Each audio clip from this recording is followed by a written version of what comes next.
Hate to break it to you, but you should not get hiking boots if you're walking the Camino de Santiago in Spain. You will regret it. My name's Erin, and I'm a travel photographer and content creator based in New York City with a passion for seeing the world. Here's what most people don't realize. The people who tend to get the most blisters on the Camino are almost always wearing hiking boots. They're heavy and not breathable.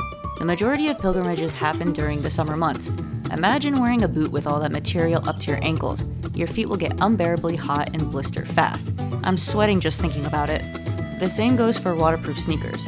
They're great in theory, but if any liquid gets inside the shoe, you have a real problem. A shoe that stays wet is miserable enough on its own, but in a shared albergue, it's gag-inducing. Ask me how I know. You're probably wondering, if you're gonna walk anywhere from 75 to 500 miles across Spain, which shoes should you get? In an environment like Galicia, where it's constantly raining, you want a shoe that dries quickly. The only exception is if you're walking in the winter, where a boot gives you extra ankle support to avoid slipping. Now, before you go shopping, this is the most important thing to understand when looking for the right shoe. Tread and traction are not the same thing. Tread refers to the pattern on the sole of the shoe, and traction refers to the shoe's ability to grip the surface underneath. The two work together, but knowing the difference changes what you look for on the rack. Before I bought anything, I went to Fleet Feet in New York City to get my feet properly evaluated.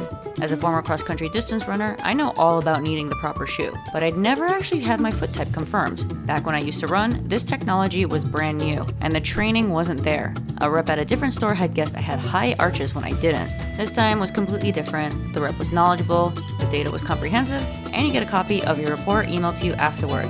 Turns out I don't have any pronation or supination. I just strike the ground heel first, which I'd always suspected since the backs of my sneakers are always the first to wear out. It's a neutral gait, which means a neutral shoe. After trying on a couple of sneakers, I ended up going with the Brooks Ghost Max 2. It's more of a walking shoe built for city surfaces, and honestly, at the time, I didn't take tread into account until after I'd already broken them in. It ended up being fine for the Camino Inglés specifically because the route is well maintained. But the terrain across all the Camino routes changed constantly. Paved roads, wooded paths, rocky sections, and muddy stretches are probably the hardest of them all. If I were choosing again, I'd probably go with the trail running shoe with more tread, such as the Hoka Speedgo or the Brooks Cascadia. Whatever shoe you end up choosing, make sure to break them in before you leave. Walk in them during training, wear them on your daily errands, and get them on your feet for at least a month before your start date. Unbroken shoes are a recipe for blisters, and blisters can ruin a Camino experience faster than anything else. Don't let that be the reason your trip gets cut short.